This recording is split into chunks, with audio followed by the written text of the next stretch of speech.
divulgar o conhecimento científico nessa área. Nós temos um imenso prazer em recebê-los para o nosso primeiro webinar, que tem como tema o Ano Global da Dor nas Costas, que é o tema lançado em 2021. Eu gostaria de apresentar para vocês os nossos convidados que participarão da discussão do tema dessa noite. E, inicialmente, eu gostaria de dar as boas-vindas ao nosso convidado especial, Dr. Márcio Papaléu de Souza. Dr. Márcio, isso. O Dr. Márcio, ele é ortopedista com especialização em cirurgia da coluna pelo Instituto de Ortopedia e Traumatologia da Faculdade de Medicina da USP e atua em Florianópolis desde 97. Desculpa. É preceptor em ortopedia e residência em cirurgia da coluna no Hospital Celso Ramos, em Florianópolis, e atua com videocirurgia da coluna e procedimentos minimamente invasivos do 2006. Também compondo aqui, né, o nosso time de convidados, o Dr. Jamir Sardar Júnior. O Dr. Jamir, ele é formado em psicologia pela UFSC, doutor em medicina pela Universidade de Sydney. Ele atua como psicólogo clínico, especialista em dor desde 97 e atualmente é psicólogo da Neuron Dor. É pesquisador do Centro Integrado de Tratamento da Dor em São Paulo e da Singular em Campinas. O Dr. Jamir também é professor do curso de Psicologia e do programa de pós-graduação da Univale e professor convidado da pós-graduação em dor do Hospital Albert Einstein. É membro do grupo de trabalho de educação da IASP e também do Comitê de Educação em Dor da SBED e também, né, membro e nosso parceiro na sede. Temos também como convidado o profissional Yuri Cordeiro Zeremeta. É assim, Yuri? Falei certo? O Yuri, ele é profissional de educação física, formado pela UFSC, e atualmente é graduando em fisioterapia pela Unisul. Ele é membro da Sociedade Brasileira para Estudos da Dor, né, participa do Comitê de Educação em Dor e é diretor financeiro da sede também. Nós também temos conosco hoje a enfermeira Mariana Oliveira.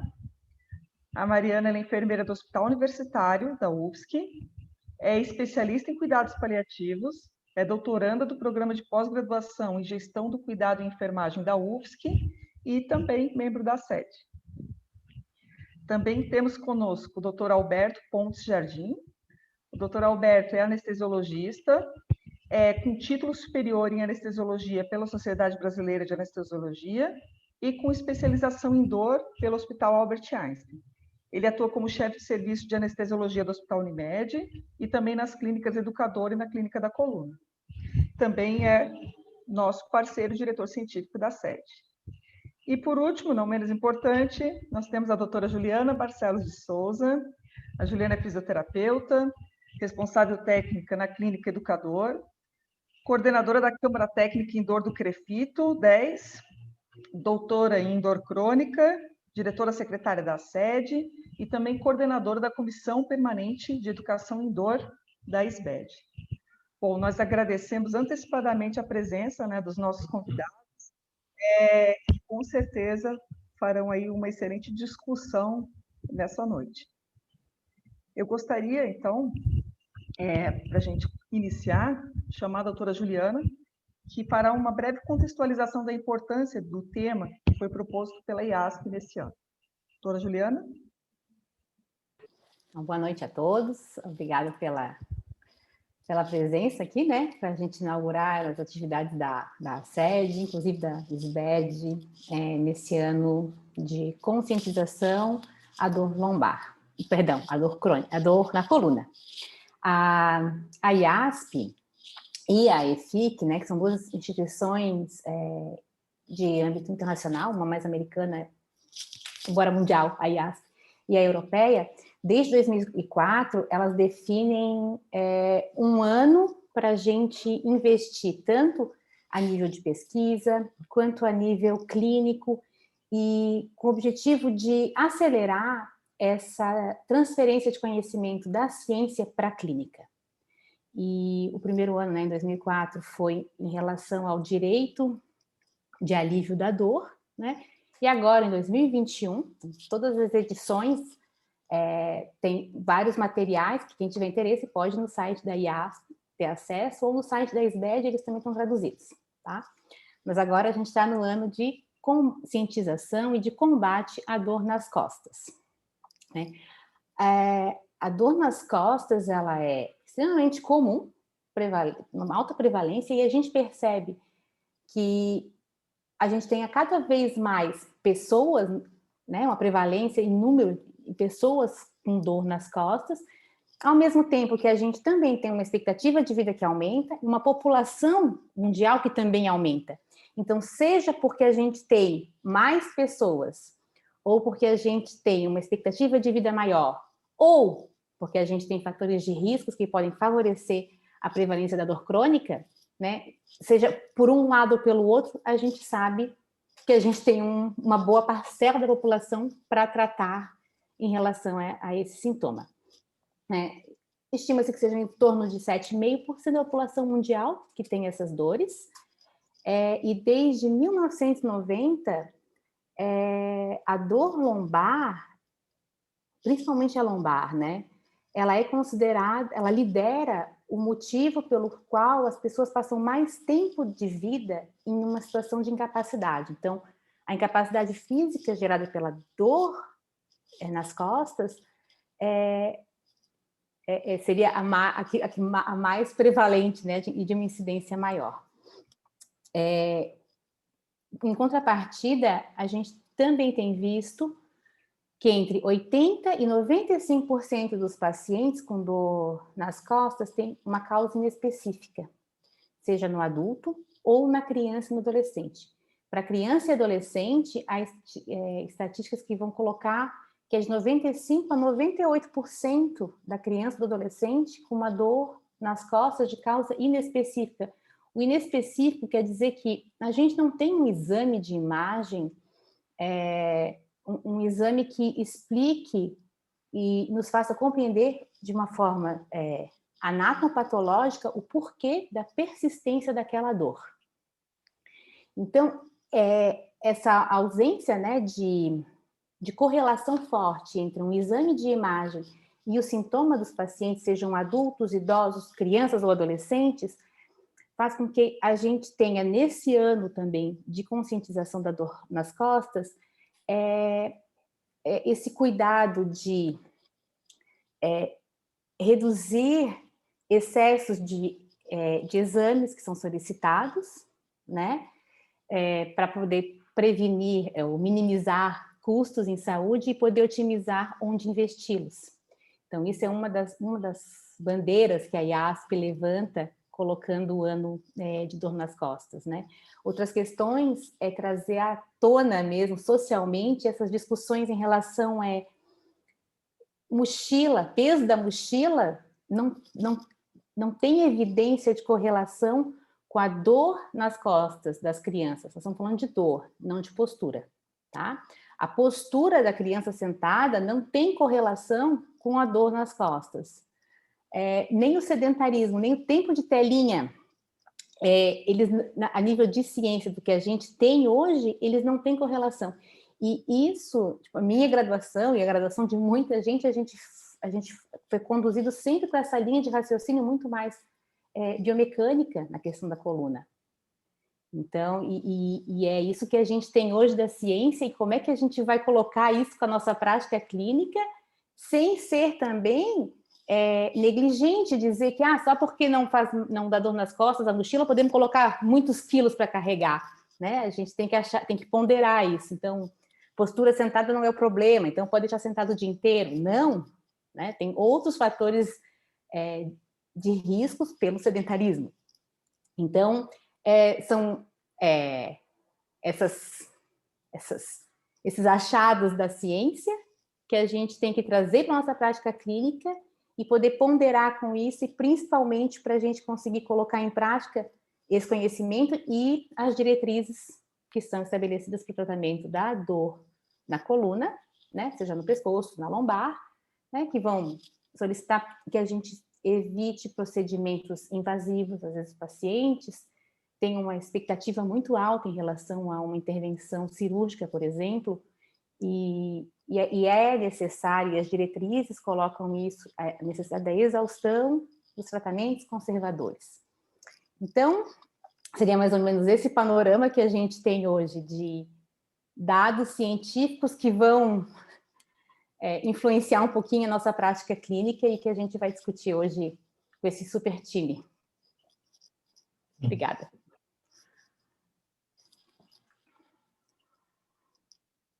Micheline?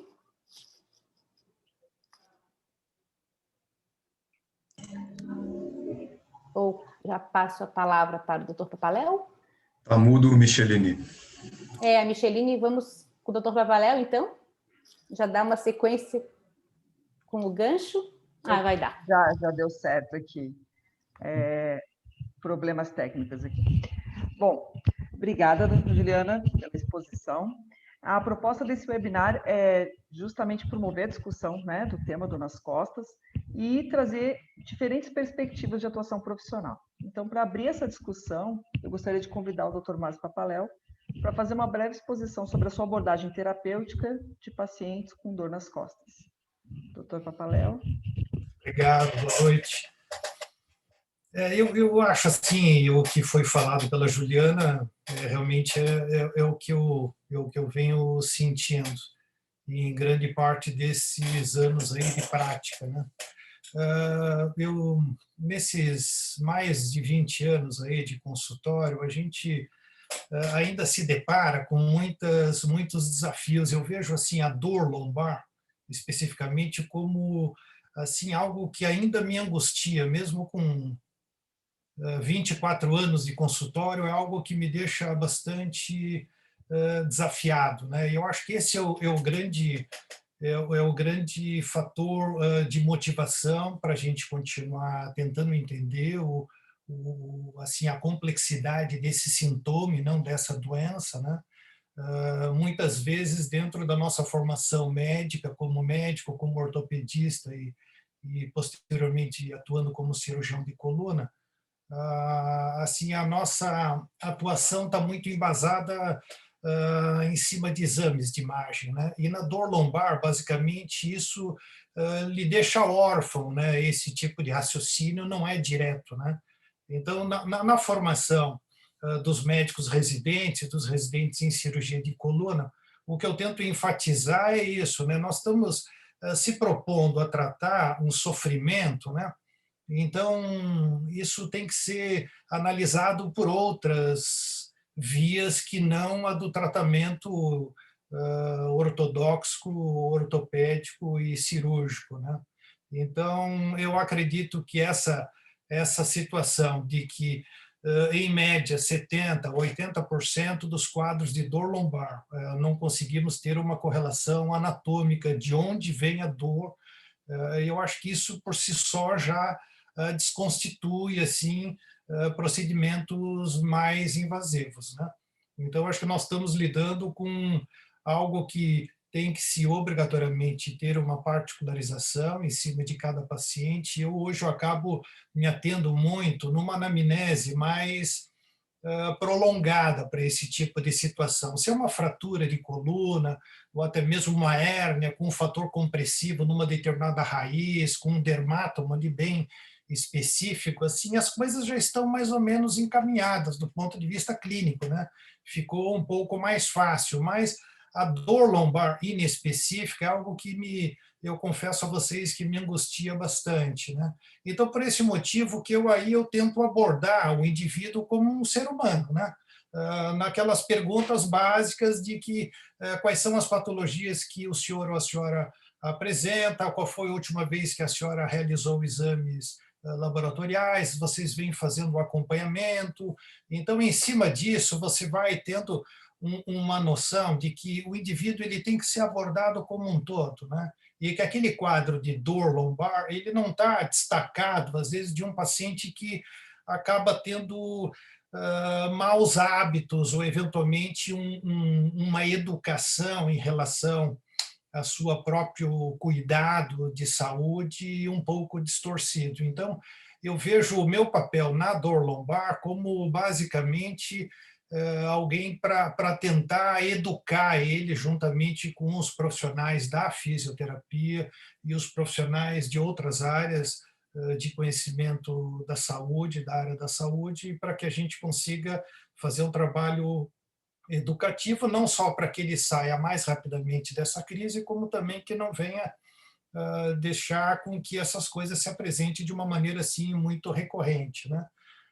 Isso, de uma maneira geral, eu vejo que a própria saúde, a gente se dedica, como médico, muito a tratar doenças, né? A gente acaba tendo um pouco envolvimento, ou parece que pode parecer até eventualmente diminutivo, os tratamentos na prevenção, que eu acho que é o que basicamente a gente deveria estar fazendo. Eu penso a gente, eu como médico e outras pessoas que concordarem com esse raciocínio, em cima desses pacientes, até porque a recorrência e o sofrimento, como a Juliana falou, acaba moldando uma vida não só no tocante à dor, quanto à restrição da mobilidade, né? Isso gera um impacto assim enorme, né, nas patologias correlatas de osteoporose, patologias cardiovasculares, sobrepeso, alterações emocionais, ansiedade, depressão e até eventualmente situações como muitas vezes a gente se depara com pacientes que foram submetidos a vários tratamentos prévios e não obtiveram assim aquele êxito o qual ele imaginava que poderia ser atingido, né? Uma certa alteração, né? Uma distorção de expectativa do que realmente nós profissionais podemos oferecer a esse paciente, né? Então, eu brinco com eles, eu jogo a rede, e aí da rede eu vou filtrando, as coisas que são mais significativas eu bato de uma maneira mais focal, o que eu não tiver habilidade ou competência, eu faço encaminhamentos, ou volte ao seu cardiologista, converse isso com o teu fisioterapeuta, veja essa outra questão, porque eu acho que dessa maneira a gente pode realmente estar atuando ainda na educação de crises futuras, penso dessa maneira, né? Mas é um tema muito amplo, muito vago, onde a própria literatura nos deixa muitas vezes sem uma referência, né? Não existe eu brinco com os residentes, uma receita de bolo pré-definida, né? Então é onde a gente tem que parar e pensar e analisar caso a caso. Essa é a minha visão, né? Inicial. Certo. Obrigada, doutor Papaléu, pelas suas considerações. Acho que vai de encontro já ao que a Juliana trazia também. E quando a gente elaborou essa proposta, a ideia era justamente trazer profissionais de diferentes áreas para a gente conversar um pouquinho sobre esse tema e até conhecer as abordagens, né, das diferentes categorias profissionais, uma vez que dor é multidimensional e tem, né, na maioria das vezes, principalmente na dor crônica, a gente às vezes precisa de um olhar mais ampliado, né, mais multi para esse paciente. Nós lançamos uma caixinha de dúvidas nas redes sociais, pedindo para que as pessoas, né, fizessem perguntas relacionadas à dor nas costas, pensando nos profissionais que nós teríamos aqui.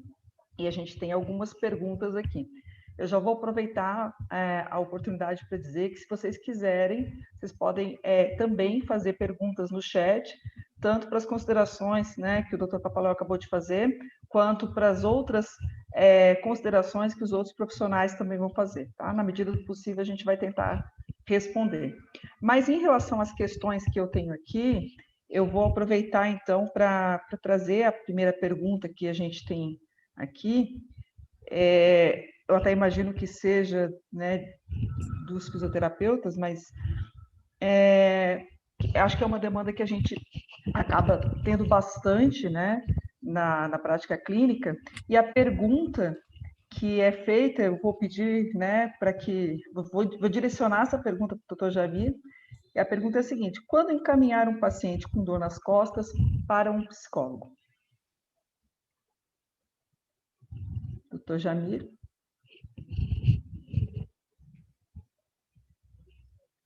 Ok, liberado, microfone liberado. Primeiramente, boa noite a todos, obrigado por estarem nos assistindo nesse nosso primeiro webinar. Parabéns pelas excelentes palavras, doutor Papaléu. A Juliana também, que contextualizou muito bem o tema. Assim como na medicina, na psicologia, a gente parte do mais simples para o complexo. As intervenções médicas devem se voltar, né, das intervenções mais simples para as mais complexas, como o doutor Papaléu bem colocou, né, pensando primeiramente não só no encontrar uma normalidade no exame, que é a parte inicial do diagnóstico, né, mas também analisar o estilo de vida do paciente. E existe já na literatura há mais de 20 anos evidências de um perfil psicológico que acompanha os pacientes que não têm uma boa resposta a tratamentos tradicionais, vamos dizer assim, né? A medicina e a fisioterapia. Então, inicialmente, né, o estilo de vida, sedentário, uma perguntinha que a gente também aborda bastante é com relação à qualidade do sono do paciente, né, a alimentação. E aí, entrando um pouco mais na esfera dos aspectos psicológicos, né, é importante abordar assim os principais aspectos, né? Paciente com algum transtorno mental importante, e aqui eu queria destacar assim que não existe dor de natureza psicológica, né? Quando você é encaminhado a um psicólogo por um médico, por exemplo, né, um ortopedista, é porque ele supõe que existem aspectos psicológicos que podem complicar o quadro de dor do paciente. E aí, quais seriam os aspectos psicológicos, né? Estresse crônico, né? Depressão importante, lembrando aqui que de cada 3 pacientes com dor, um tem depressão, então é um aspecto importante a ser considerado. Também é importante considerar níveis de ansiedade importantes. A ansiedade promove uma hipervigilância, né? Aumento da tensão muscular, assim como pacientes que têm uma resposta ruim a muitas intervenções. O paciente já passou por várias intervenções. E aí também queria salientar uma questão importante, que é a expectativa do paciente. O paciente tem uma expectativa muito alta, fazer uma cirurgia vou ficar sem dor, não sei se é bem assim. Então, acho que de saída, assim, né, os aspectos mais importantes a serem investigados é presença de ansiedade importante, depressão, estresse, expectativas e a realização de diversos tratamentos sem sucesso. Num outro nível, né, que a gente vai abordar mais tarde, parece que tem uma perguntinha nesse sentido também, existem alguns aspectos mais sutis de serem avaliados, né? Mas se o seu paciente tem dor, já passou por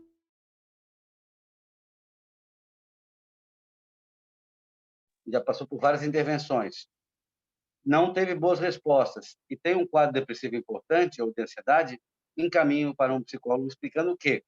O psicólogo vai auxiliá-lo a desenvolver estratégias mais efetivas para lidar com a dor. E deixando claro que a dor dele não é de natureza psicológica, né? Não é por isso que ele está sendo encaminhado para um psicólogo. Acho que para a gente começar, pode ser por aí.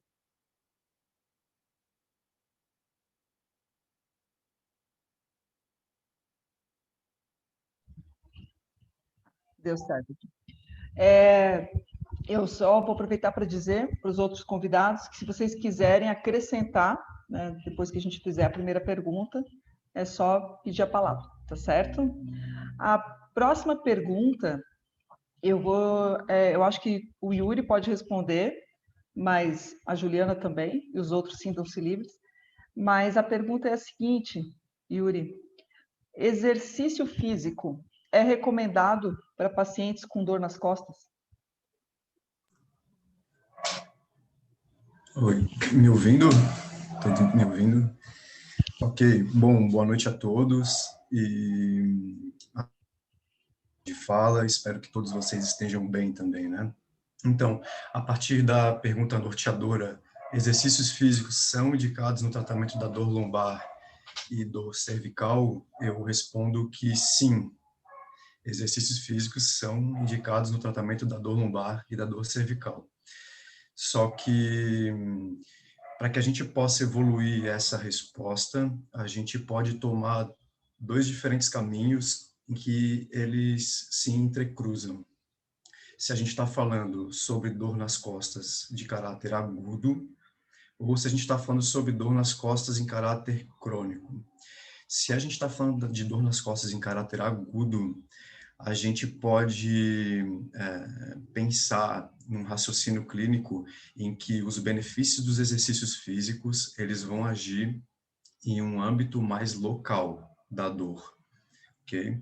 Então, a regulação da atividade inflamatória local, a regulação da expressão de proteínas de crescimento nervoso locais, esses dois primeiros bem relacionados aos processos de sensibilização periférica. A gente pode pensar na modulação da dor a partir da ação dos sistemas antinociceptivos endógenos nas vias ascendentes de dor. E a gente pode pensar também na prevenção da reorganização do gesto do controle motor mal adaptativo consequente à dor aguda. Só que, bom, se a gente for pensar agora na dor crônica, a gente tem um processo, a gente tem, na verdade, vários processos fisiológicos, morfológicos, interoceptivos, comportamentais e de memória também, que são subsequentes, são processos mal adaptativos subsequentes à dor crônica, e que também seguem um processo de somação temporal, né? Os mecanismos pelos quais os exercícios físicos tratam a dor crônica, eles são basicamente os mesmos mecanismos pelos quais eles tratam a dor aguda, que é os mecanismos que eu estava citando agora há pouco, né? Só que se antes a gente tem uma reorganização da atividade inflamatória local, agora a gente pode começar já a pensar numa reorganização de atividade inflamatória sistêmica, como, por exemplo, a retirada inflamatória e da toxicidade da glia. Então,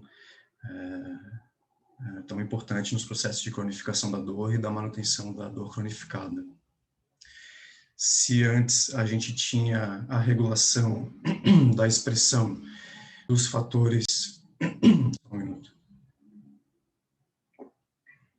Se antes a gente tinha a regulação da expressão das proteínas de crescimento nervoso locais, agora a gente pode ter uma regulação da expressão das proteínas de crescimento nervoso em regiões supramedulares, como, por exemplo, o hipocampo, facilitando a gênese, a maturação e a sobrevivência neuronal, e importante aos processos de aprendizado e memória, ou seja, os exercícios físicos na facilitação dos processos de aprendizagem e memória. Se antes a gente tinha a modulação da atividade nociceptiva pela ação dos sistemas antinociceptivos endógenos em vias ascendentes de dor, agora a gente já tem alterações de funções de determinadas estruturas cerebrais que estão no controle das emoções, da nocicepção, da cognição e da memória subsequentes aos exercícios físicos. E, por fim, se antes a gente tinha a prevenção do gesto mal adaptativo, do controle motor subsequente à dor crônica, subsequente à dor aguda, aqui na dor crônica, a gente, ao invés da prevenção, a gente já vai ter o tratamento do controle motor mal adaptativo, né? Ou seja, tarefas de controle motor no tratamento do controle motor mal adaptativo à dor crônica. Eu, fecho a minha resposta e estou aberto a toda e qualquer dúvida. Não sei se me prolonguei muito também na resposta.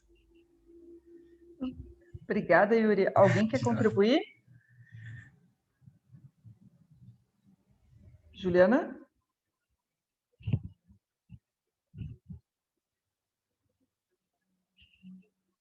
Opa, Juliana, você vai contribuir com o Yuri?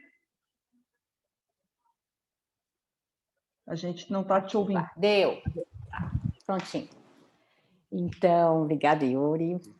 A Jamila, doutor Papaléu também, que já comentamos antes um pouquinho, né?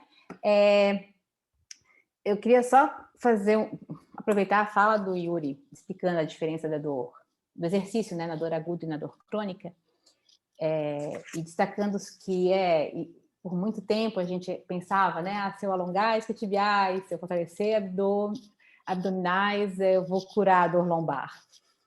Felizmente, a gente vem testando isso há muitos anos, há muitas décadas, e não é por aí. A gente percebe que cada vez mais é um controle motor e é um tratamento.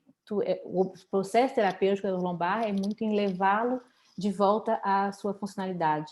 Então, como o Dr. Papaléu colocou ali, que é jogar a rede e a gente pescar os elementos que a gente consegue lidar e o que a gente precisa encaminhar para poder colocar essa pessoa de volta à funcionalidade dela.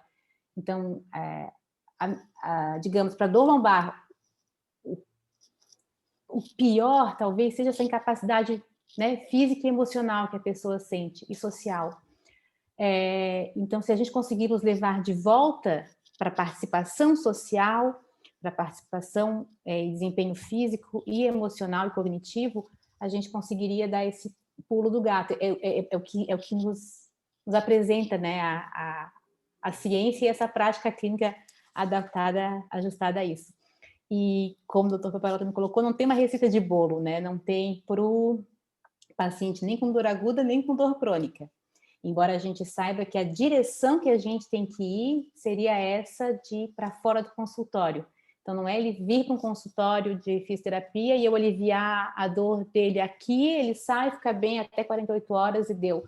Isso não é um tratamento, isso não é uma proposta, isso é uma proposta muito pontual que não vai fazer a diferença nessa dor crônica. A gente tem que fornecer ao paciente elementos que ele possa fazer mais lá fora. E isso tanto a OMS, né, quanto a IASP também acaba defendendo. E a OMS defende isso por causa dos resultados de pesquisas mesmo. A gente tem que individualizar o tratamento no quesito de recursos que a pessoa tem na comunidade, os recursos que ela tem, tanto de pessoal, né, financeiro, mas o que a gente vai fazer, ele não é tão específico a cada pessoa. O que a gente tem que investir é em tratamentos que vão ajudar o paciente ao manejo do sintoma, para que ele possa participar socialmente. Então, aqui nesse segundo pedacinho é muito individualizado, porque é para onde ele vai. Mas o pedacinho inicial de como a gente vai fazer esse manejo, isso aqui a gente tem muita bagagem para conseguir fazer, e a gente não precisa ser tão específico aqui, né? É muito mais um controle motor, um controle do corpo inteiro, e não só o alongamento de isquiotibiais e o fortalecimento de abdômen. Era só esse ganchinho que eu queria fazer aqui. Certo, Juliana, obrigada. Alguém tem mais alguma consideração? Eu vou aproveitar, e aí vou fazer um gancho com uma pergunta que está mais embaixo, mas acho que entra aqui. A gente estava falando de exercício, né? O Dr. Papaléu falou também que às vezes a gente se sente um pouco desamparado, porque cada paciente traz uma série de demandas, uma série de dificuldades, e muitas vezes, né, a gente tem aquele paciente que a gente quer iniciar o tratamento, né, recomendar exercício, mas ele traz algumas demandas, como, por exemplo, uma catastrofização, né, mais alta, um medo muito grande de fazer qualquer movimento, ansiedade, né, também em relação até o próprio tratamento. E uma dúvida que surgiu, e aí eu vou passar de novo para o Dr. Jamir, é de que forma que o psicólogo, assim, que tipo de abordagem o psicólogo utiliza para tratar, para ajudar, né, a lidar com essas questões que acabam atrapalhando o trabalho do médico, o trabalho do fisioterapeuta, o trabalho do profissional de educação física, principalmente, né, na evolução do tratamento. Dr. Jamir. Então, Michele, acho que você pegou um gancho, né, muito, muito bom, né, que o Yuri também abordou, né, que é a questão do comportamento, né, comportamento da atividade física. Então, quem é o profissional que trabalha com mudança de comportamento? A princípio, o psicólogo, tá? Mas pode ser qualquer um, desde que tenha uma formação. E aí eu acho que entra uma questão muito importante abordada hoje em dia, né, por vários fisioterapeutas, né, e eu acho bastante relevante, que é a questão da educação do paciente. A gente vê que os pacientes, alguns pacientes, é um grupo chamado de pacientes, pessoas hipervigilantes, né? Eu não gosto muito do nome catastrófico, parece um nome muito pesado. A gente vê pessoas que são muito hipervigilantes, muito atentas a qualquer tipo de dor. Primeiro, a gente foi ensinado que se dói é porque tem algo errado.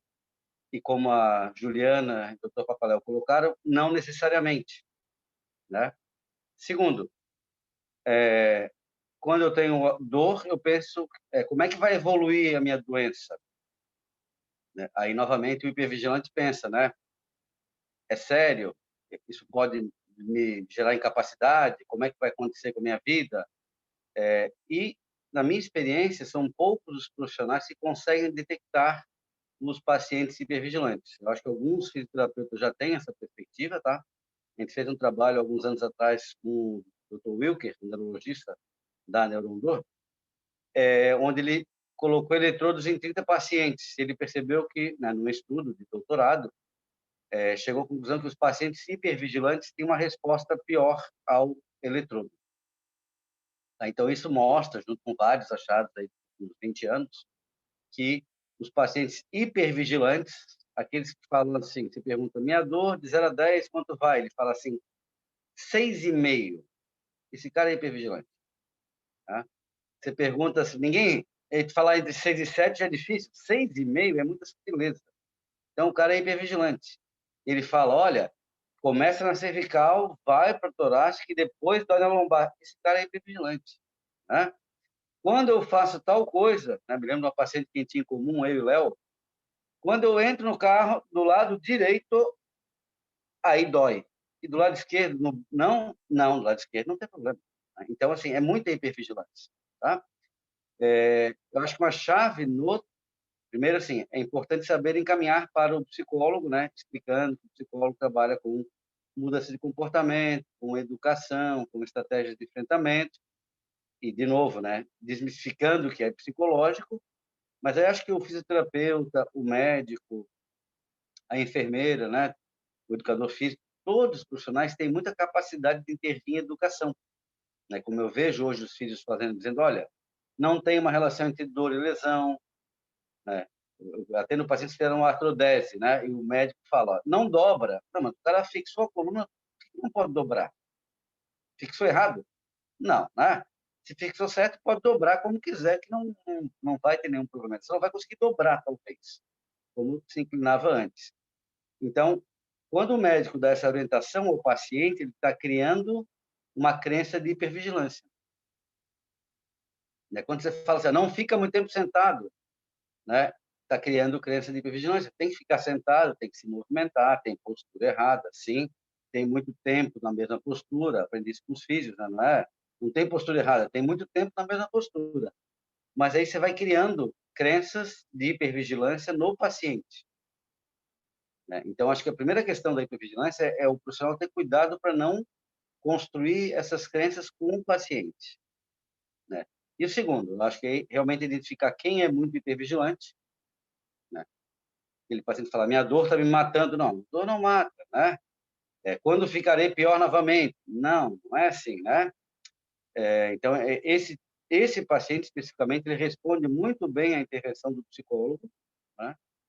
E é um paciente que, tanto esse quanto o paciente com depressão importante, são pacientes importantes de identificar e encaminhar para o psicólogo ou para um fisioterapeuta que tem uma boa formação em terapia comportamental, para diminuir a hipervigilância e a depressão, né? Aí a depressão é coisa para o psicólogo, antes de fazer qualquer intervenção, né? Você pegar um paciente que tem um quadro psicológico importante, fazer uma intervenção cirúrgica, vai ter uma resposta ruim. Então, é mais barato e mais efetivo encaminhar para o psicólogo 5, 10 sessões, isso é 3 meses de terapia, um psicólogo que entenda de dor, é claro, e aí faz a intervenção depois que o cara está com um quadro psicológico melhor. Acho que os colegas aí, né, da anestesia, da ortopedia, da fisioterapia também podem contribuir bastante com a discussão. Certo, doutor Jamir. Eu até vou aproveitar e perguntar, algum dos colegas gostaria de contribuir com essa questão? Só levantar a mão. Não? Certo, então eu vou passar para a próxima pergunta, ela vai sair um pouquinho do foco que a gente estava... Ah, doutor Alberto, pode falar, por favor, desculpa. O microfone eu não consigo ativar daqui. Tá ativado? Eu vou até pedir, mas eu também estou com dificuldade, aí só levanta a mão, Alberto, que a Carol vai desmutar a gente, tá? Eu também estou com essa mesma dificuldade. Doutor Alberto, e acho que o doutor Papela também depois quer contribuir, é isso? Perfeito. Então, teve muita informação aqui, importante, né? Todo mundo falou muita coisa importante. Eu vou começar aqui pelo que o doutor já me falou também, a questão, né, da intervenção de bloqueio, né? A quantidade de intervenções, a expectativa dos pacientes, né? E levantar também um outro problema, né? Que às vezes nem sempre é só do paciente, mas é uma questão às vezes familiar, né? De conflitos familiares, que é difícil até de tratar, em que às vezes o paciente até tende a ser um pouco mais otimista, mas a família às vezes não deixa muito ele melhorar, né? Vamos dizer assim. A hipervigilância não é paciente, né? Mas de todos. Isso interfere bastante no resultado do nosso procedimento. O que eu posso dizer mais assim? A parte quando os pacientes vêm com um médico de dor, né? A gente tem que ter uma visão um pouco mais abrangente para poder meio que coordenar entre as outras especialidades, porque a gente é só uma parte do tratamento. Então, às vezes, o paciente precisa de uma intervenção cirúrgica e precisa, muitas vezes, da intervenção do fisioterapeuta, do psicólogo. E o ideal é que fosse feito, né, interdisciplinarmente mesmo. E, às vezes, a gente não consegue na nossa realidade aqui, né, do Brasil. Isso é um pouco frustrante para a gente, porque sabe que a gente tem a chance de tratar adequadamente, mas o paciente não tem condições de procurar todos os profissionais necessários ali e ter o tratamento ideal. Tá até meio que a ver com o que o Léo escreveu aqui, né, sobre o low value care, né, uma tendência de mudança de tratamento, né, de acompanhamento com os pacientes. E é isso, assim, às vezes a intervenção nossa, ela gera uma expectativa do paciente que ele não vai precisar de mais tratamento nenhum, né? E ele acha que com a intervenção, com o bloqueio de dor, ele não vai mais precisar da fisioterapia, não vai mais precisar do psicólogo, né? Ou fazer o acompanhamento com um ortopedista, mas é justamente o contrário. A gente tende a fazer uma intervenção para melhorar, para otimizar esses outros tipos de tratamento, né? E o paciente tem que ter essa compreensão, que é um tripé, né? Não é um tripé, são vários pés, né? Que vão sustentar esse tratamento dele. E é isso. É mais ou menos isso que eu queria colocar. Eu gostaria... Excelente, Alberto. Acho que somos muitos pés mesmo. Eu gostaria de colocar o doutor Papaléu para complementar também. Obrigado. Isso que o doutor Jamir falou é uma coisa assim que eu acabo vivenciando. Acho que todos nós vivenciamos muito, né, a nível de consultório. Eu acho de extrema relevância, né? Muitas vezes a gente se depara com pacientes falando assim, não, porque a minha mãe teve isso e acabou tendo aquele desdobramento, então ele acabou com aquilo quase que herdando aquela trajetória de sofrimento, como se na vida dele fosse ter a mesma magnitude, uma mesma apresentação clínica, né? E eu tento, obviamente, contextualizar de que era um outro momento histórico da medicina, da própria fisioterapia, mas essas questões de uma espécie de uma impregnação do negativismo e também que pode fazer com que ele se sinta eventualmente desmotivado a estar procurando auxílio, ou até eventualmente pelos nossos professores, os nossos colegas antecedentes dentro daquela época, a gente tratava de uma maneira, digamos assim, não tão abrangente a dor lombar, né? E muitos deles com indicações cirúrgicas, que hoje, obviamente, ninguém faria um procedimento com aquele perfil de paciente, né? Então, eu muitas vezes também, a nível de consultório, acabo recebendo pacientes encaminhados pelos reumatologistas e também muitas vezes por oncologistas que me perdoem, né, assim, o que eu vou falar da minha experiência, né? Eu muitas vezes eu vim aqui porque o doutor fulano me falou que eu tenho que operar a coluna. Eu me arrepio todo quando eu ouço aquilo, porque eu vejo muitas vezes as pessoas perdendo o timing assim de um momento no tratamento do paciente, aonde eventualmente ele poderia ter um maior sucesso com o procedimento cirúrgico. E eu, de uma maneira elegante, né, tento ser, né, falo para eles que, bom, eu respeito colocação, aquelas coisas todas, mas eu penso de uma maneira contrária. Acho que quem faz cirurgia de coluna, vive cirurgia de coluna, tá esses anos todos fazendo, me parece que teria sim uma noção maior de quais os casos seriam realmente de indicação cirúrgica, né? Então, quem sabe indicar muitas vezes um procedimento cirúrgico ou não, naqueles casos lá provenientes de outros colegas, né? Penso eu que é o próprio cirurgião, né?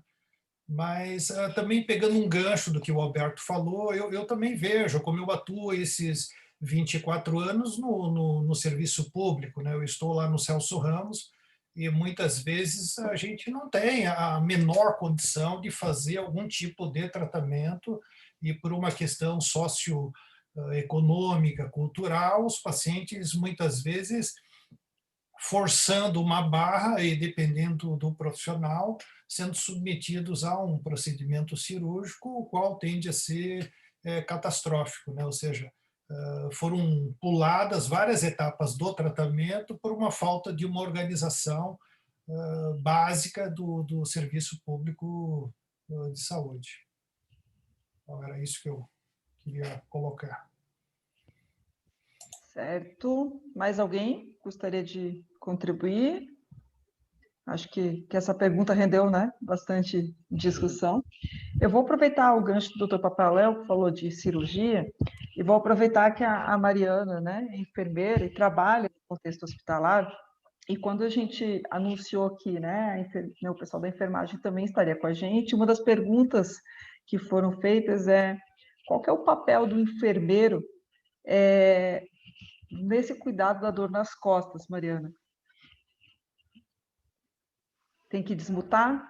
Carol, por favor. Carol já vai te liberar. Ok. Deu certo. Deu certo? Então, boa noite a todos. Eu gostei muito da explanação de todos os colegas sobre a avaliação multi, né? Até o Jamir comentou o quanto é difícil fazer uma avaliação com um olhar só, né? A gente coloca que a enfermagem ela tem uma facilidade de avaliação por estar muito tempo próximo ao paciente e conseguir identificar esses detalhes, né, que muitas vezes aparecem, como um familiar que exacerba a dor, ou uma visita, ou um procedimento, enfim, são fatores pequenos que surgem nas 24 horas do paciente internado, né? E a enfermagem, ela consegue atuar em várias vertentes da avaliação da dor, principalmente naquilo que são as miudezas, os detalhes que a gente vê no dia a dia, né? Por exemplo, como um paciente responde a procedimentos invasivos, né? Ele exacerba em alguns momentos que não precisava exacerbar. Então, a gente consegue verificar essas miudezas. também a mudança de decúbito do próprio paciente, posicionamento deles no leito, né? Que isso a gente hoje vê na literatura muito relacionado à lesão de pele, mas que isso alivia bastante a dor, né? Quantas vezes a gente já se mexeu nessa cadeira hoje em 1h30 sentado? Então, o paciente que fica acamado, muitas vezes ele fica 3, 4 horas na mesma posição. E, então, esse olhar de verificar como o paciente está posicionado na cama também é uma tarefa nossa, que muitas vezes a gente vai num foco de cuidado da pele, e não um posicionamento em si, né, do posicionamento dele no leito. E também tem a questão de que a gente pode trabalhar outras vertentes de alívio da dor, como a enfermagem, né? Fazer uma distração dirigida, fazer musicoterapia. Existem pessoas que fazem musicoterapia durante procedimentos. Então, isso são pequenas ações que não são farmacológicas, que não dependem de uma tarefa de outro profissional prescrever, mas que aliviariam bastante o processo de dor, né? E lembrar aquilo que o Jamir contou perfeitamente, que a dor não é uma coisa sozinha, né? Às vezes a dor física é muito fácil aliviar, pensando só se fosse só uma dor física, mas ela vem junto com outras, sempre com outros fatores ali associados, sejam sociais, sejam psicológicos, seja o próprio biológico, mas muitas vezes são esses fatores psicológicos que influenciam, às vezes, mais do que o próprio fator biológico da dor. Era isso que eu tinha para ponderar. E Obrigada. sempre lembrar que o paciente ele precisa de informação, né? O fato de tu não dar informação para o paciente gera crises de ansiedade, gera crises de estresse que influenciam diretamente naquilo que o paciente está sentindo. E, às vezes, é por uma falta de informação do paciente. Eu sou de uma formação que ainda protege o paciente, essa questão paternalista da coisa, de que eu sei a verdade e não falo a verdade para ele, e isso gera crises de ansiedade muito profundas neles, né? Era isso. Obrigada, Mariana. Jamir levantou a mão. Jamir, passo a bola para você. Então, eu queria primeiramente se salientar, né, a fala da Mariana, assim, o serviço de dor que eu conheço, né, eu tenho um hobby, eu adoro conhecer clínica de dor, conheço vários, tem grandes enfermeiras. Não tem um serviço de dor que funcione sem uma grande enfermeira. Né? Por quê? Porque ela é a pessoa que vai articular todo o tratamento. Né? O médico, às vezes, não tem esse tempo todo, né? Nem sempre vai no psicólogo, vai para o físico talvez depois, mas pela enfermeira sempre passa. Né? Então, eu conheço algumas grandes clínicas de dor, né? Tanto públicas quanto privadas, e a enfermeira ela é a pessoa que dá amálgama nesse serviço. E eu diria que principalmente na parte da educação. Eu acho que a enfermeira pode explicar com muita propriedade, né? Essa questão da etiologia que o paciente... As questões que o médico não responde, a enfermeira às vezes pode responder. Óbvio, se tiver formação para isso, né?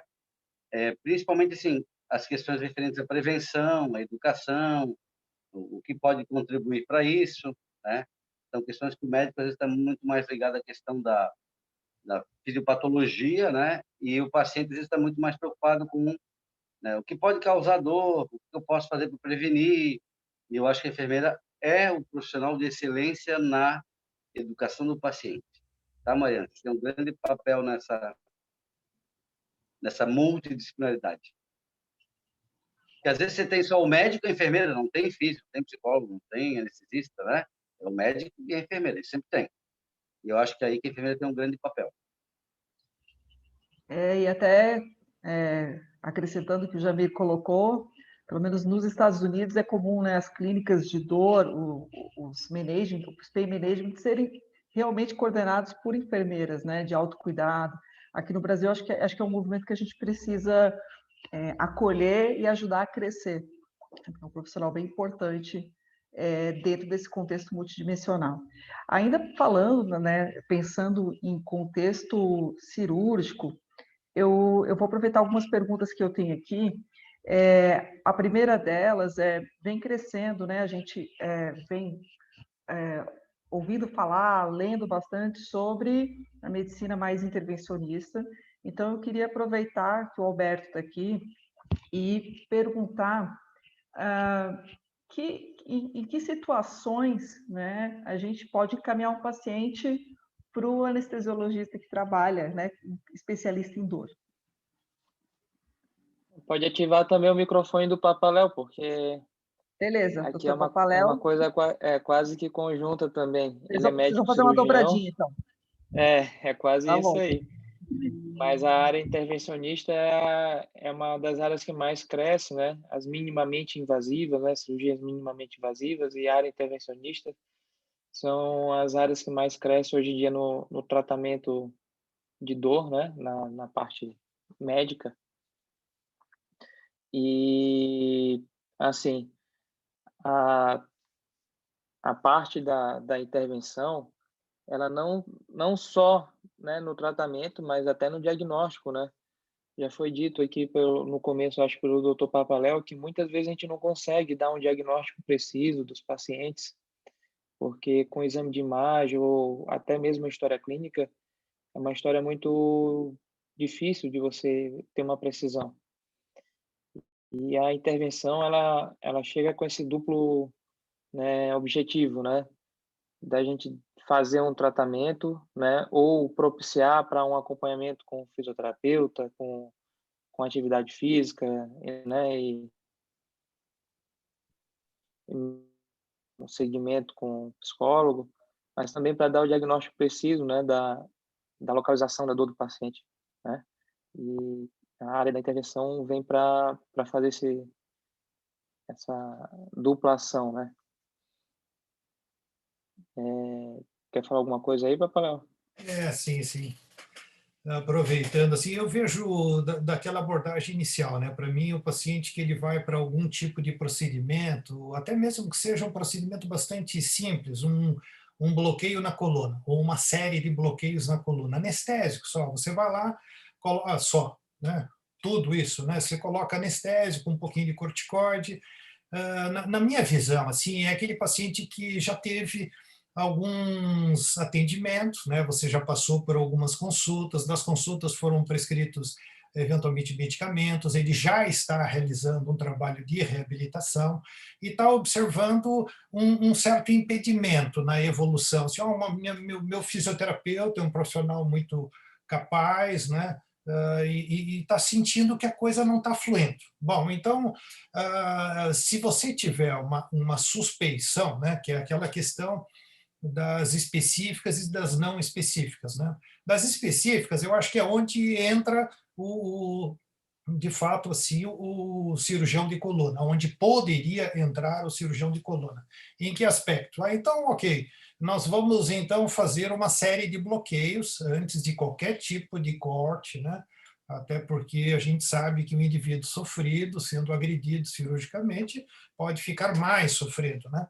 Então, procedimentos analgésicos e vamos sentir, né? Vamos sentir, na verdade, aquilo que a gente está imaginando que seja a origem da dor, jogando anestésico ali, aquilo tem que ficar sem gerar uma manifestação nociceptiva, né, irritativa daquelas estruturas, e você conseguiria ter uma evolução não só no controle da dor, como ganho de mobilidade, que é o que as pessoas nos procuram lá no consultório, né? Então, assim, eu falo a eles, se o teu fisioterapeuta não está conseguindo evoluir, nós podemos então passar aos procedimentos de bloqueios anestésicos, né?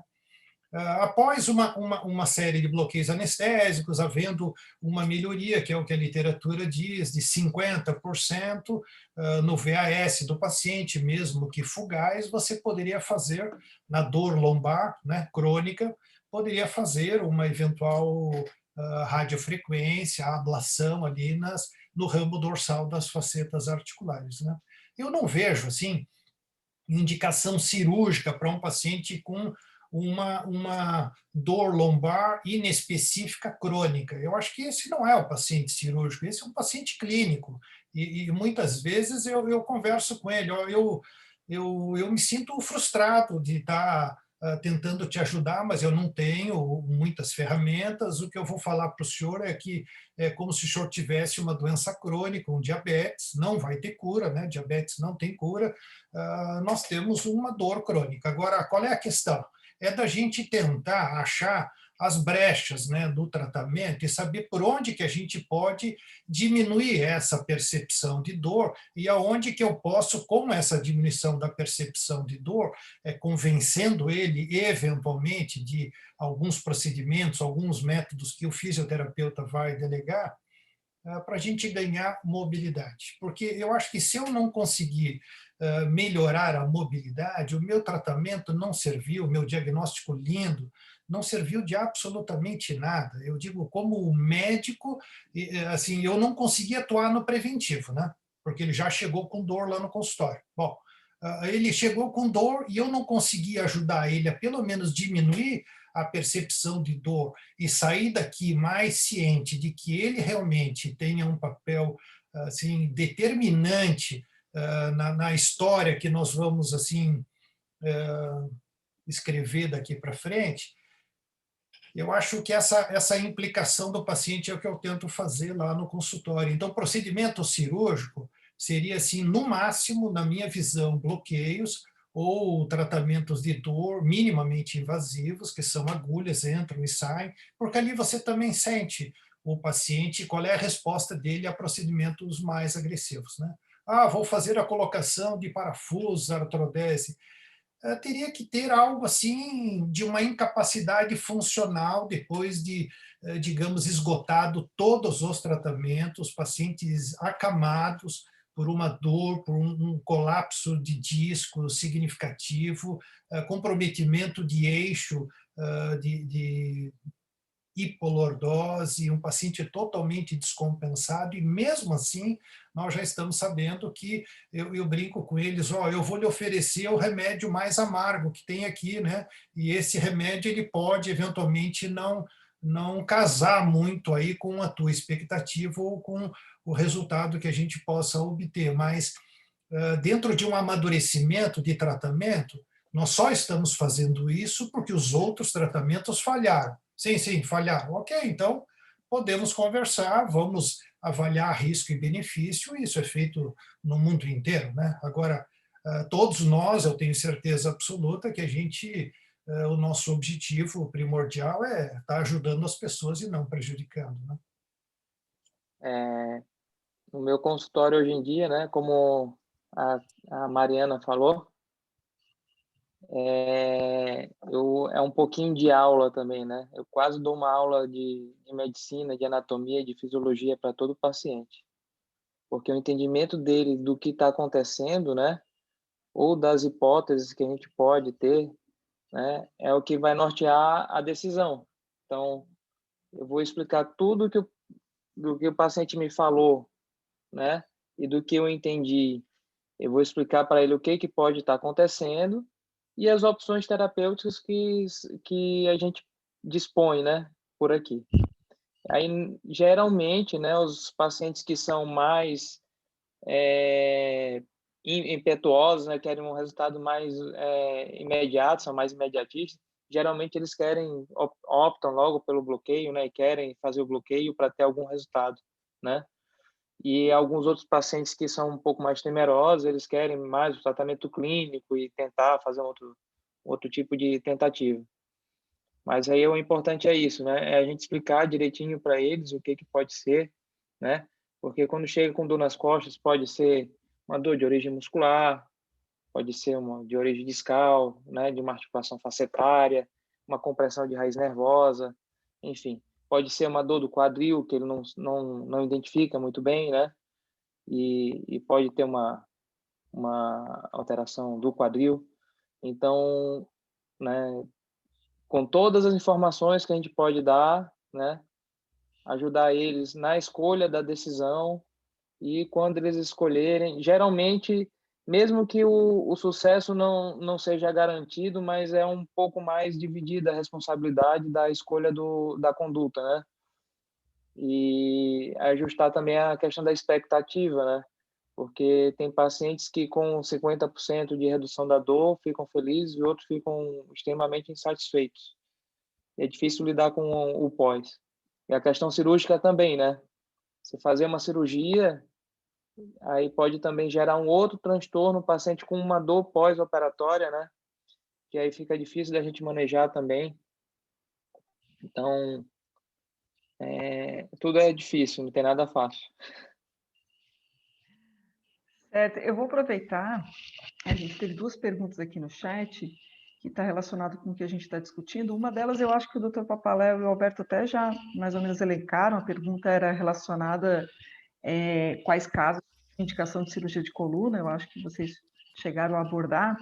E uma outra pergunta que, na verdade, essa não está no chat, mas vocês falaram das questões do bloqueio e de que o bloqueio muitas vezes é uma janela para que a gente possa, né, trabalhar na fisioterapia e conseguir ganhos funcionais.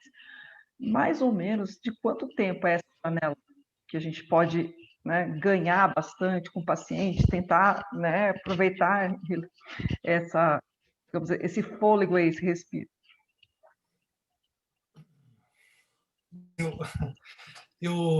Os pacientes me perguntam isso, claro, né? Você vai fazer um procedimento intervencionista, vai para um hospital, você vai fazer lá aquele procedimento para tentar controlar a dor.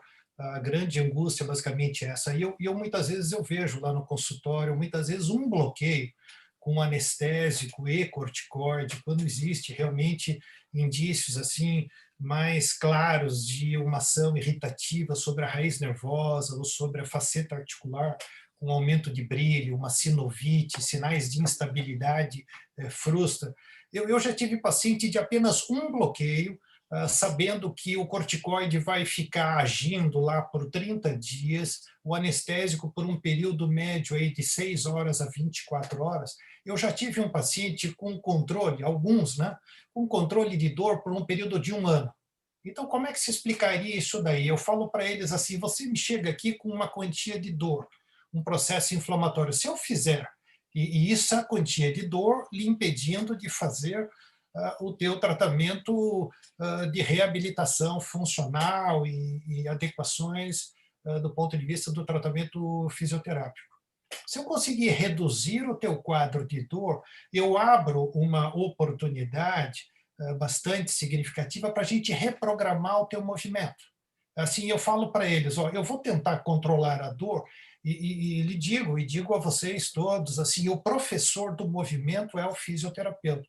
Ah, doutor, o que eu vou poder fazer? O senhor vai poder fazer de tudo que, obviamente, o teu fisioterapeuta estiver conseguido ganhar do ponto de vista de mobilidade, porque nós conseguimos desbloquear aquela questão de dor crônica ou arraigada ali, né? Pelo controle nociceptivo quando localizado. Então, isso pode ter não só o período de duração do medicamento, mas você abre uma janela e uma esperança à reprogramação de mobilidade. Certo. E aí vai somar também com a questão da atividade física, né? De neuroendorfinas, do psicológico, da hipervigilância que vai diminuir. Então, é multifatorial, não tem como justificar que um bloqueio durou 1 ano, né? E outro bloqueio durou 1 semana, menos às vezes. O fator psicológico também é muito importante, né? Eu queria fazer um gancho bem com isso, porque você comentou, né, Alberto, tem os pacientes às vezes que chegam e eles logo querem o bloqueio, né? Que é o imediatismo. E desse grupo de pacientes, a gente tem uns que realmente colocam no bloqueio a pílula mágica e que se der errado, coloca, né? Se der errado, se não é dar errado, desculpa, deixa eu me corrigir. Se não conseguirmos atingir nem o mínimo da expectativa que ele esperava com aquilo, então ele se frustra, como o Jamir colocou, é mais na coleção dos insucessos de tratamento que ele tem. Né? Então, acho que a gente vive essa questão. E, às vezes, também, a gente tem um outro oposto, que o paciente faz o bloqueio e ele fica muito bem, e ele some da fisioterapia. Quando ele vai para a academia, é uma maravilha, né? Quando ele vai com o personal, mas às vezes eles só voltam depois de um tempo que não tem mais esse efeito. Então, na hora, né, esse ajuste de expectativa ali na hora de aplicar é sutil, né? Para a gente conseguir ajustar isso.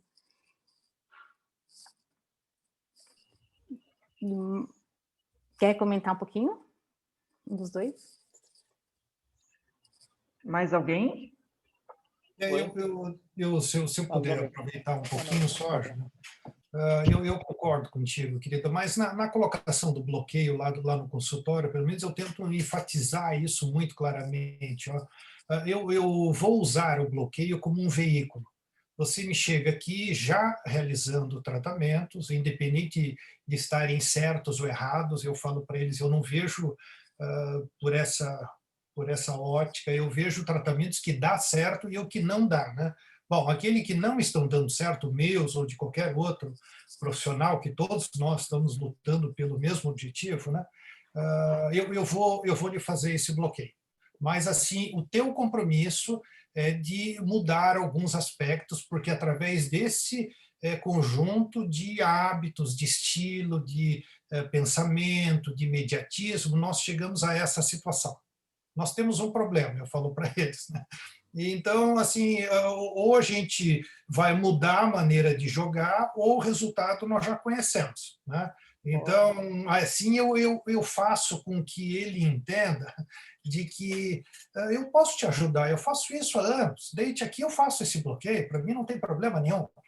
Mas fazer só o bloqueio e você não fazer nada, eu também falo, é jogar uma pedrinha no oceano, faz uma ondinha legal e acabou, né? Não tem efetividade nenhuma, não tem o menor sentido a gente estar fazendo esse tipo de abordagem. Então, aí eu tento enquadrar eles no sentido assim, tá, e aí? Você vai começar a se mexer quando, né? Porque eles já observam que eu não vou embarcar naquela ideia, naquela canoazinha com eles. Eu falo assim, ó, eu estou fora, né? Se for assim, né? Para mim não vale. Eu não vou fazer um bloqueio para depois, fiz lá, papaléu, estou todo ruim. Não me interessa, né? E não ajudei, né? Vou ganhar o quê com isso? Nada, nem ele, né? Não, é perfeito porque é bem por aí, né? A gente acaba tendo várias estratégias, tem várias caixinhas para a gente agir, e no fim o principal acaba sendo a nossa comunicação com o paciente, né? A gente ser bem claro e conseguir colocar que a gente é mais um elemento e que é ele quem carrega tudo isso, né? Que como você falou, fazer a minha parte, você não fazer a sua, é jogar a pedrinha né? Não faz a diferença. Se a Micheline me permite, eu queria aproveitar esses dois ganchos aqui, porque outro problema que a gente tem é, às vezes, o paciente que daí vem junto com essa questão da hipervigilância que o Jamir comentou antes, e com o que o Léo colocou no bate-papo, né, da questão de a gente... o pagamento não por consulta, mas por um tratamento. No caso da dor lombar, da dor crônica, a gente nem sabe ainda que tratamento seria. Então, como é que eu vou abrir a oportunidade de um tratamento que eu não sei qual que é o segmento? E a outra questão que a gente vive muito é a questão dos benefícios, né, por afastamento ao trabalho. Não é um benefício, mas é necessário, senão a pessoa não tem como comer, né? Então, não é um benefício de não é um troféu que eles ganham. Mas a gente vê, e a literatura também comenta, né, essa questão do paciente, e aí é muito tudo com psicólogo, mas é todo mundo junto, né? O paciente, ele às vezes não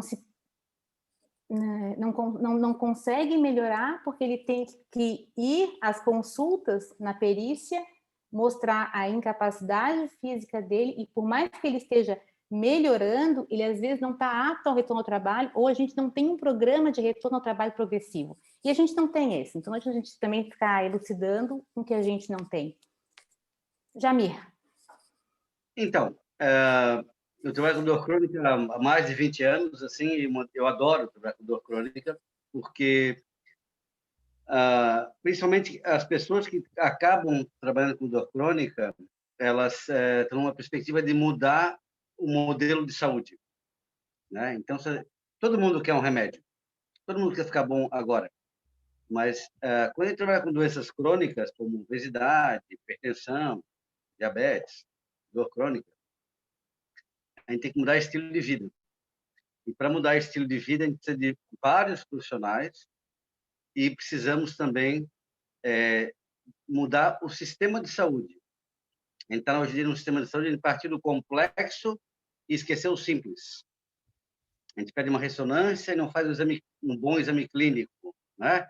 A gente fala de transtorno mental, mas não educa o paciente, né? Então, tudo isso me mobiliza muito, né? E quem trabalha com dor crônica já está numa perspectiva de mudança de sistema de saúde, né? De mudança da compreensão de doença para saindo da fisiopatologia para passar para estilo de vida, né? E é claro que todo mundo quer tomar um remédio e ficar ótimo, né? Só que não funciona, né?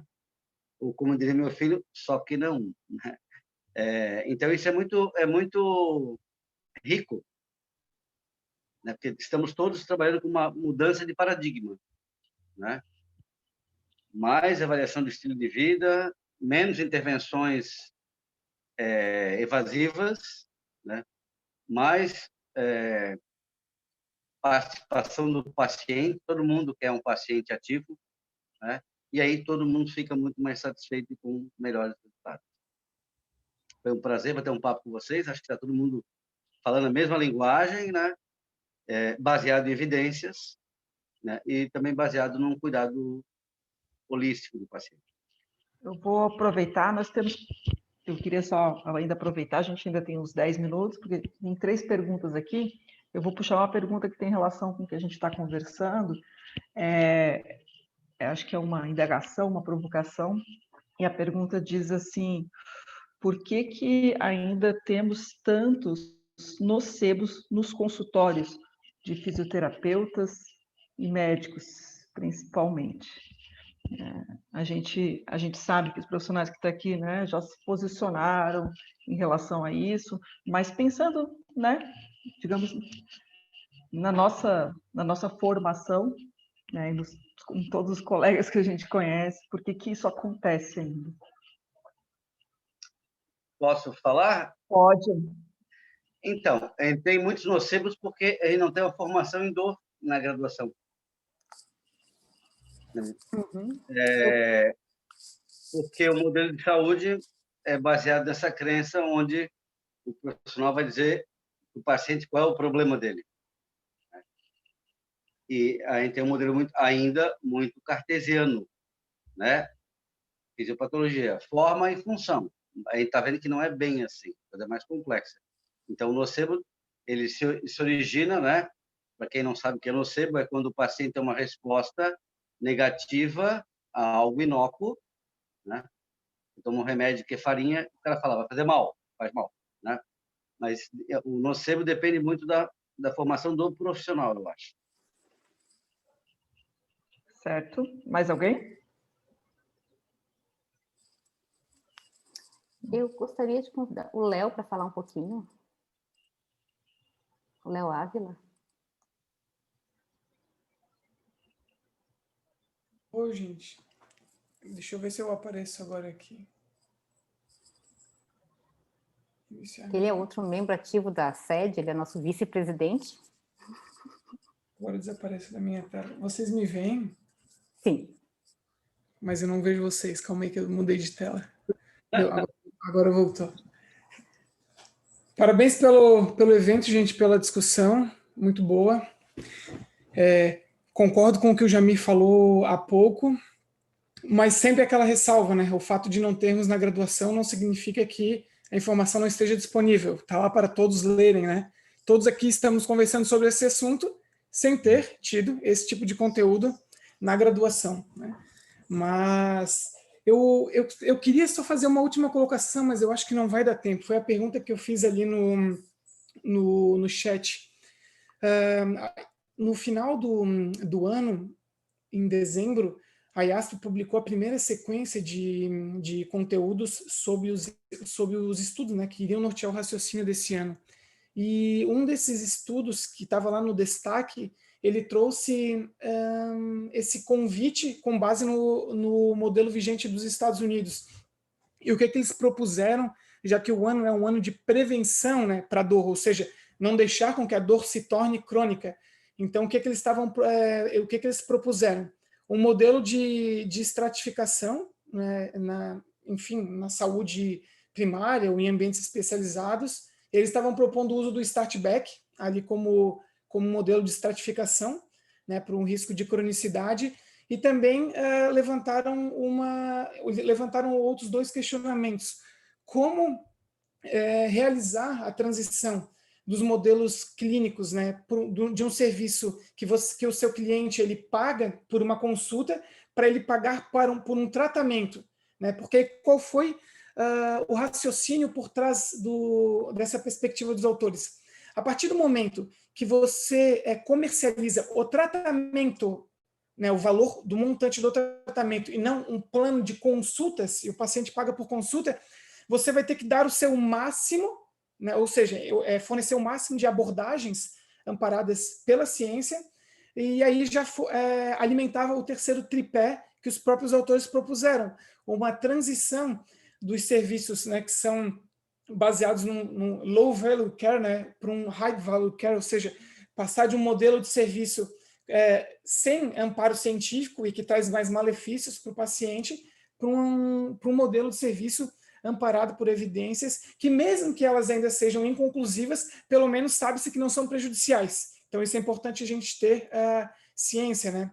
O fato de não ter abordagens com eficácia de moderada a alta para pacientes nessa transição de dor aguda para crônica, a gente sabe que existe o que faz mal. Então, pelo menos para evitar o que faz mal. E aí eu acho que todos aqui, mesmo que muitos colegas estejam inseridos no ambiente também público, é interessante, né? Como inserir isso em seu dia a dia, né? É difícil começar a não pagar, cobrar por consulta e cobrar pelo valor do tratamento, e também propor um serviço exclusivamente amparado pela ciência. Essa é a pergunta, mas acho que agora o tempo vai ficar curto, mas pelo menos eu deixo uma mensagem. Certo? Alguém gostaria de contribuir? Então, eu gostaria. Opa! Eu sigo. Jamir e Papaléu. Eu gostaria de salientar que essa mudança que o Léo propõe, ela é uma excelente mudança de paradigma e que é mais fácil tratar dor no sistema público do que no privado. É muito difícil montar uma clínica de dor privada. É muito caro, né? No SUS, o grande desafio de tratar dor crônica em todos os países do mundo, Inglaterra, Austrália, é tratar dor na atenção básica. Esse é o grande desafio. É aí que o negócio vai mudar. Eu concordo, assim, na teoria, esse é o sonho, né? É o sonho de que a gente pudesse ter numa unidade básica de saúde um fisioterapeuta lá para atender o paciente que precisa, né? E isso, infelizmente, a gente acaba não encontrando, ou até mesmo um psicólogo lá para atender o paciente que vem numa questão de cronificação de dor.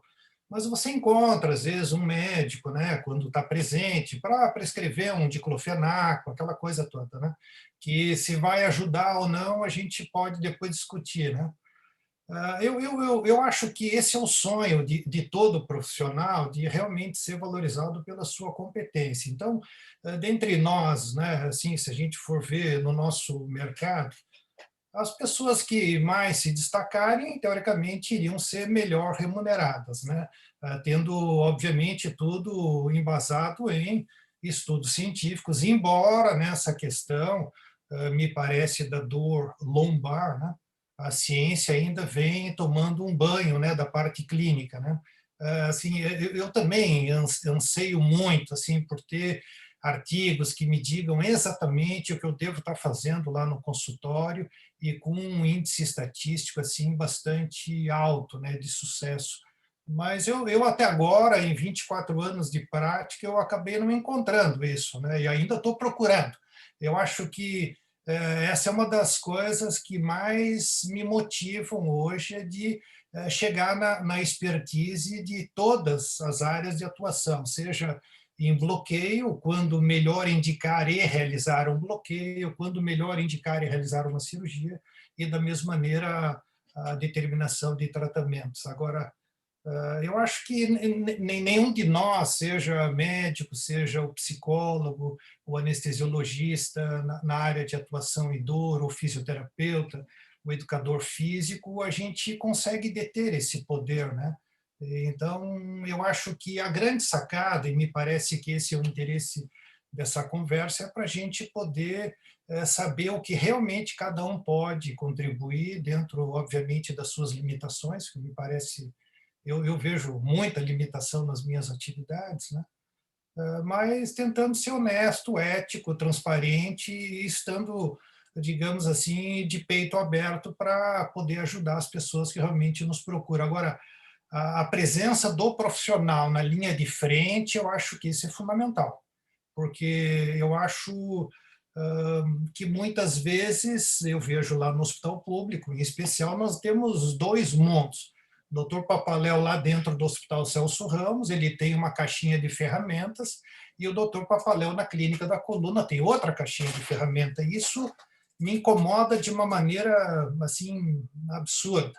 E não só as minhas ferramentas, mas eu tenho parceiros diferentes na Clínica da Coluna, o qual eu posso escolher os melhores, né, para trabalhar em conjunto, diferentemente do SUS.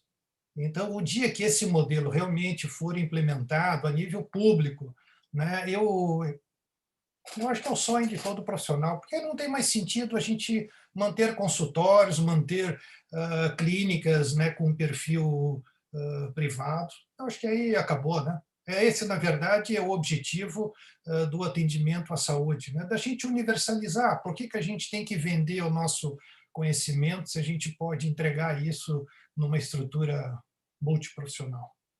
Bom, era isso daí, eu agradeço. Falei demais, desculpa. Eu vou aproveitar a deixa, então, e fazer as últimas duas perguntas, e aí fica aberta para todos vocês, tá? Uma das perguntas é justamente essa, terminando, né, pensando agora no fechamento, que informações e orientações os pacientes com dor nas costas deveriam receber pelos profissionais? Né, qual é a mensagem principal que a gente precisa passar para esse paciente? E uma outra pergunta que foi feita em relação a que ferramentas a gente pode estar utilizando para a educação em dor. Essas foram só as duas perguntas para a gente fechar, então, esse nosso webinar.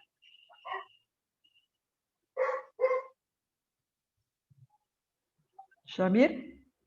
Então, eu acho que o psicólogo, né, tentando responder a tua pergunta, né, é um profissional secundário no tratamento da dor. Eu acho que os profissionais principais, né, pensando no que o Dr. Papaléu colocou, né, lá na unidade de saúde é o enfermeiro e o médico que tem que ter uma formação em dor. Físio e psicólogo, acho que eles são secundários, são um outro nível de complexidade, né? Essa é a minha compreensão. Eu vejo que o papel do psicólogo inicial, né, não é identificar transtorno, isso é um papel secundário, é fornecer educação para o paciente, tá? E a gente pode fornecer educação, hoje em dia, tudo, né? Folder, WhatsApp, Instagram, redes sociais, tem muitas formas de oferecer informação para o paciente, né? A gente tem feito um trabalho já há alguns anos na Univale, e agora a gente tem um Instagram, enfim, outros recursos, um aplicativo, e informação para o paciente é tudo, né? Se a gente pudesse monitorar o paciente, né? O paciente veio à consulta, foi embora, liga a cada 6 meses, como é que você está? Tem mantido o seu programa de exercícios? Tem feito meditação, relaxamento? Então, essa informação ela pode ser oferecida das mais diversas formas, dependendo da clientela que você tem. Tá? Então, acho que a informação do psicólogo não é fazer diagnóstico de transtorno, é oferecer educação para mudar estilo de vida. Isso pode ser feito em uma sessão que a gente chama de aconselhamento. E acho que o psicólogo tem um outro papel, que é educar a equipe de saúde sobre a importância dos aspectos psicológicos na dor. Certo. Quem segura, quem complementa?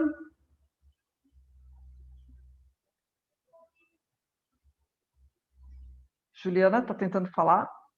Agora deu. Consegui. Então, acredito que a principal mensagem, né, que a gente deve levar para o paciente, que é um resumão de tudo que a gente acabou falando, é essa questão de a gente não ter, no exame, qual que é o probleminha para a gente agir ali em cima. A gente tem um problema que é uma dor crônica, que abala a vida da pessoa, né, nível pessoal, trabalho, social, e dessa forma, buscar desmistificar a questão de uma dor, da pessoa ver a dor aguda, a dor crônica como uma dor aguda. Algo que eu costumo, né, para explicar para os pacientes, às vezes, assim, a gente aprendeu que dor era lá na infância, a gente caiu de bicicleta e se machucou. Então, a gente aprendeu quando criança que a gente teve uma dor e que nossos pais cuidaram da gente, a gente teve um machucado.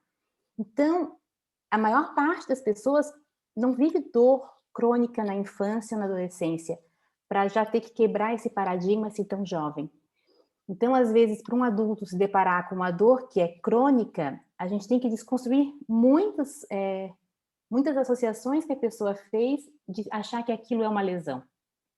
E o enfrentamento da dor nas costas, ele requer essa força, que a pessoa não esteja tão vulnerável para enfrentar esse desafio que é começar a se mexer, embora ainda esteja com dor. E daí vem o que o Jamir colocou ali em algum momento, que é tão fundamental. A gente às vezes avalia um paciente, a gente vê que ele está muito vulnerável para começar, e ele não vai nem aderir ao tratamento da fisioterapia, porque só o sair de casa já é exigente. Então, vamos empoderar primeiro esse paciente, né? É com o psicólogo que a gente vai fazer isso, para que ele possa ter forças, inclusive, para aderir ao que a gente vai oferecer. E nisso, de novo, quebrar essa ideia de que eu estou machucando quando eu estou me mexendo, porque eu preciso antes estar segura de que eu estou em segurança para poder me mexer. Então, acho que é nesse círculo aí de emoções e funções que a gente precisaria conseguir reconstruir com os pacientes, para poder seguir melhor nessa caminhada do tratamento da dor lombar. Certo. Mais alguém gostaria de contribuir? Nossa pergunta final? Não? Bom, eu acho que nós fizemos uma excelente discussão na noite de hoje. Inclusive, estou acompanhando aqui o chat, os participantes se mantiveram, né? Faz 1h40 que a gente está discutindo, o pessoal está acompanhando, colocando questões, né? Comentando no chat. Então, eu quero agradecer inicialmente a todos os participantes por terem vindo prestigiar esse nosso primeiro evento. Esperamos que seja o primeiro de muitos. E, né, de forma toda especial, nosso agradecimento aos nossos convidados da noite, né, que fizeram uma linda discussão. Eu acho que a gente precisa, né, ter mais discussões multiprofissionais. A gente aprende, né, juntos, e eu acho que a gente consegue pensar uma forma, digamos, um olhar mais ampliado para os pacientes com dor nas costas. Então, boa noite, um abraço para todo mundo, né? E dá para bater a foto, Ju? Alguém pode bater a foto? Juliana? Pessoal, vocês podem abrir as câmeras agora. Carol, por favor, permitir que todo mundo abra as câmeras. Aí, está abrindo. Está aparecendo aí. O pessoal que estava só ouvindo. Beleza. Não estou te ouvindo, Ju. Pronto. Não, vamos lá. Se tiver mais de uma foto, eu tiro também, se for muitas telas. Pode ir lá, aproveitar, preparar o sorriso. Então, o Rômulo não vai entrar com a câmera? O Milton? Melissa, não? Então vou por lá. Ah, a Kátia está ali. Kátia entrou. Então vou bater uma foto. Sorriso. Quem entrar de novo? Bati. Obrigada. Boa noite, pessoal. Boa noite a todos. Obrigado. Boa noite a todos.